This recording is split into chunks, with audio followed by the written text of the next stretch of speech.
خاندان والے قرض دے سکتے ہوں اس کے لیے بالکل نہیں نکلنا چاہیے، اس کو گھر بیٹھنا چاہیے اور اس عدت کا پورا احترام کرنا چاہیے۔ ہاں اگر کوئی بہت بڑی مشکل ہو، یہ نہیں کہ خاتون شاپنگ کے لیے بھی جا رہی ہے، خاتون جناب وہ دوست اپنے رشتہ داروں سے ملنے بھی جا رہی ہے وغیرہ وغیرہ، یہ اس کا کوئی اہتمام کی ضرورت نہیں ہے۔ اب بات سمجھ آئی کہ نہیں آئی؟ جی سر، جزاک اللہ۔ معاش کا کوئی ذریعہ نہ ہو تو پھر وہ نکل سکتی ہے بچوں کے کھانے پینے کے انتظام کے لیے، ورنہ ہاں لیکن نہیں۔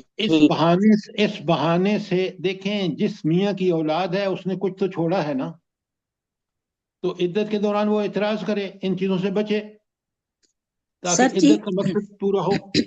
ایج کا بھی ہوگا نا، جو زیادہ بوڑھی ہیں پھر وہ ایج کا بھی ہوگا، زیادہ بوڑھی جو عورت ہے۔ آپ ان سب چیزوں کے پروویژن پوری فقہ کی کتابوں میں موجود ہیں، آپ پڑھیں۔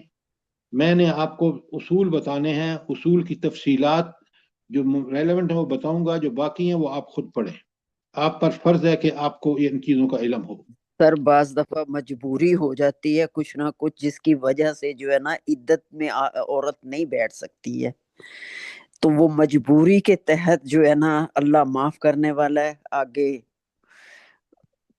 اگر میں آپ سے سوال کروں کہ وہ مجبوریاں بتائیں مجھے کہ جس میں آپ کہہ رہی ہیں کہ وہ عورت گھر میں بیٹھ ہی نہیں سکتی، کیا بات کر رہی ہیں آپ؟ عورت کو جو مجبوری واقعتاً ہے اس کا اللہ تعالیٰ نے پروویژن رکھے ہیں، لیکن ایک مجبوری بنا کے جناب بغیر عدت کے باہر گھوم رہی ہے، عدت کے دوران باہر گھوم رہی ہے کسی بغیر وجہ کے، اس کی کوئی جواز نہیں ہے۔ اللہ کے حدود کی پابندی سب سے پہلی چیز ہے۔ سر ایک آج بات میں کہنا چاہتی ہوں کہ عورت کی عمر کا کوئی تعین نہیں ہے، حج کے لیے محرم بوڑھی جوان سب عورت کے لیے ضروری ہے، اسی طرح عدت بھی تمام عمر کی عورتوں کے لیے ضروری ہے ضروری، اگر بالکل صحیح مجبوری نہیں ہے۔ اللہ تعالیٰ کے احکامات کی پابندی اس صحیح روح کے ساتھ انتہائی ضروری ہے۔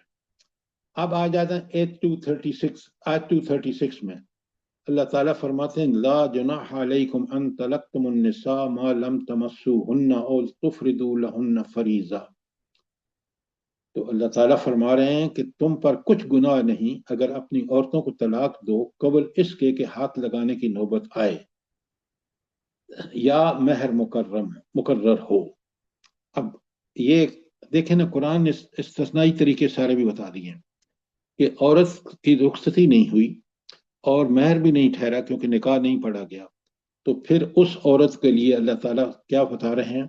اللہ تعالیٰ بتا رہے ہیں وَمَتِّعُوهُنَّ، اس صورت میں انہیں کچھ نہ کچھ ضرور دینا چاہیے، اور اس کا اصول بتا دیا اللہ نے، عَلَى الْمَوْسِعِ قَدْرُهُ وَعَلَى الْمُقْتَرِ قَدْرُهُ، اور خوشحال آدمی پر اپنی مقدرت کے مطابق اور غریب آدمی اپنی مقدرت کے مطابق معروف طریقے سے یہ حق دے۔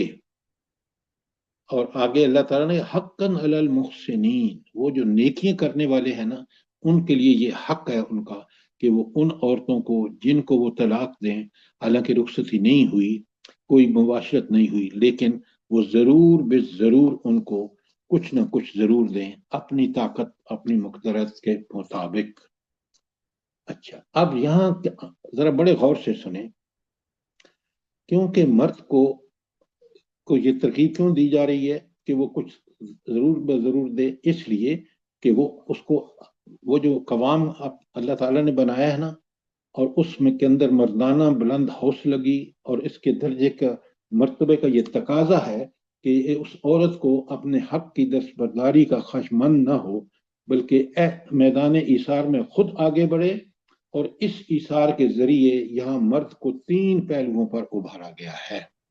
نمبر 1، مرد کو خدا نے یہ فضیلت بخشی ہے کہ نکاح کی گرہ کو جس طرح باندھنے کا اختیار رکھتا ہے اسی طرح کھولنے کا بھی مجاز ہے، نمبر 1۔ نمبر 2، ایثار و قربانی جو تقوی کے اعلیٰ ترین اوصاف میں سے ہے، وہ جنس سے ضعیف کے مقابلے میں جنس سے قوی یعنی عورت کے مقابلے میں مرد کے شان زیادہ ہے، اور نمبر 3 یہ کہ مرد کو خدا نے اس کی صلاحیتوں کے اعتبار سے عورت پر جو ایک درجہ ترجیح بخشی ہے، اس کے سبب اس کو عورت کا قوام اور سربراہ بنایا ہے۔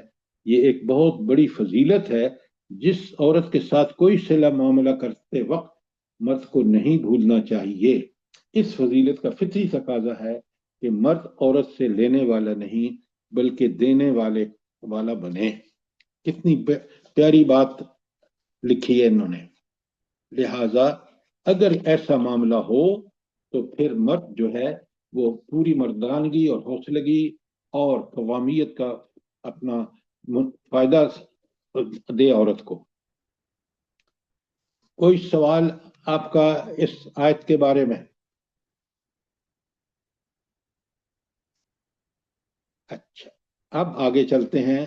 نیکسٹ آیت جو ہے 237، اللہ تعالیٰ فرماتے ہیں وَإِن طَلَقْتُمُوهُنَّ مِن قَبْلُ أَن تَمَسُّوهُنَّ وَقَدْ فَرَضْتُمْ لَهُنَّ فَرِيضَةً فَنِصْفُ مَا فَرَضْتُمْ إِلَّا أَن يَعْفُونَ أَوْ يَعْفُو الَّذِي بِيَدِهِ عُقْدَةُ النِّكَاحِ۔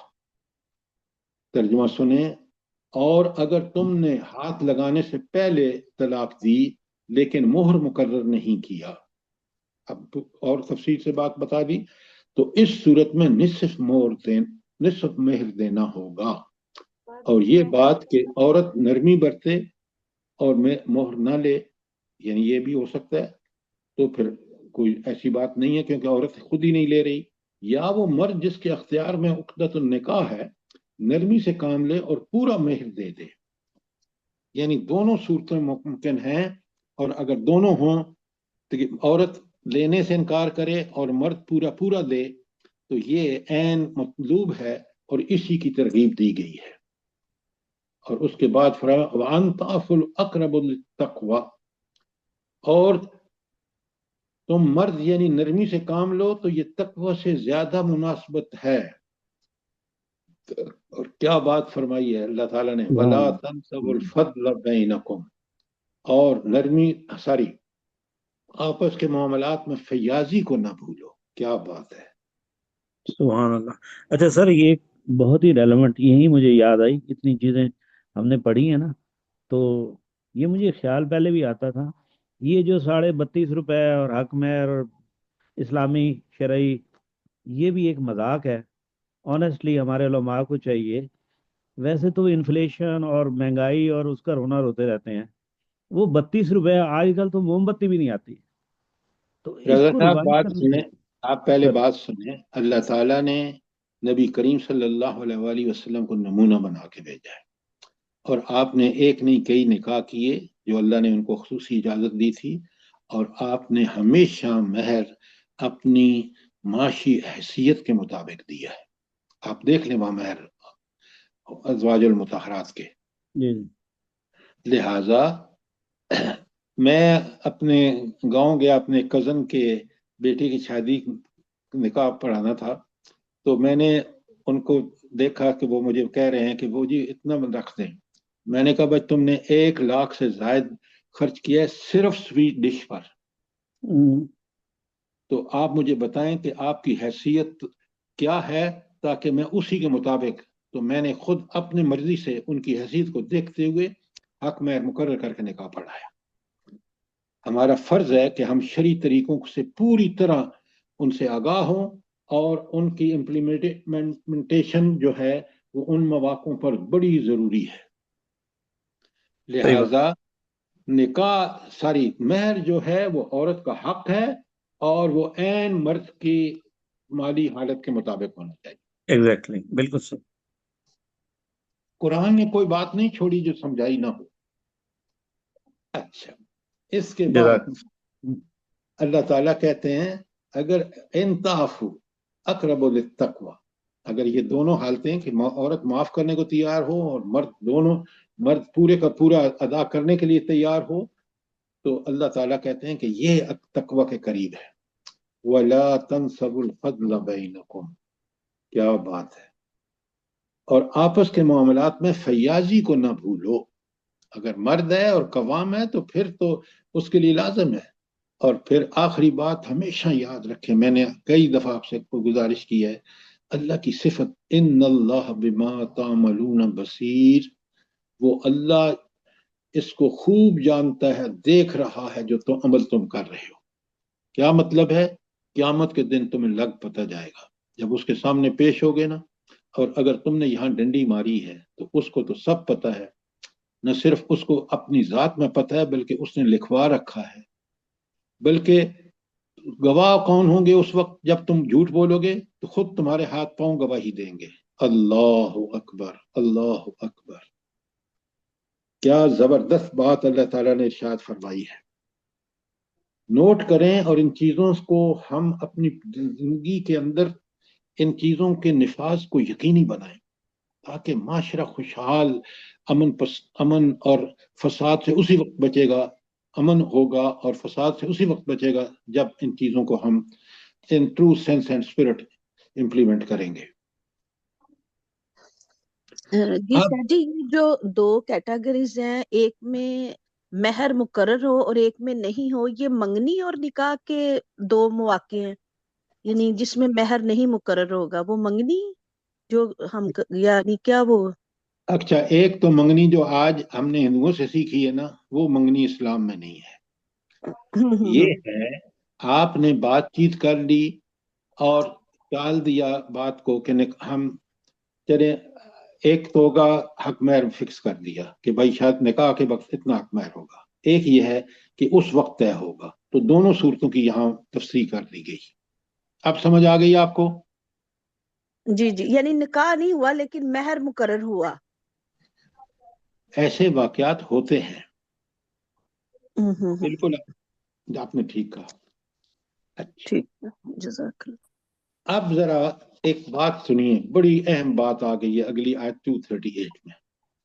اللہ تعالیٰ یہاں پورے یہ احکامات بیان کر کے جو 164 آیت سے شروع ہوئے ہیں، وہ سارے احکامات، یہ احکامات کس کے لیے ہیں بلا؟ جلدی بتائیں۔ ہم سب کے لیے ہیں، سب کے لیے سر۔ اگر بالکل ہم سب کے لیے ہیں، لیکن اگر ہم چاہتے ہیں کہ ہمارے پاس دینی امامت رہے تو ان احکامات کو پورے خلوص کے ساتھ ہم ان کو ایکسیپٹ کر کے ان پر عمل کریں۔ اور آگے جو آیت آ رہی ہے نا، ذرا مجھے اس کی ریلیونس بتائیں۔ بسم اللہ الرحمن الرحیم، حافظوا علی الصلوات والصلاة الوسطی، اپنی نمازوں کی نگہداشت کر رکھو، خصوصاً ایسی نماز جو محاسن صلاۃ ہو۔ یعنی صلاۃ وسطی کا معنی یہاں انہوں نے محاسن صلاۃ ہو۔ اچھا، پہلے تو میں آپ سے یہ پوچھوں گا کہ یہ بیچ میں کھولوں گا میں سارے کو آپ کے سامنے، مجھے یہ بتائیں کہ اللہ تعالیٰ نے یہاں نماز کا ذکر کیوں کیا ہے؟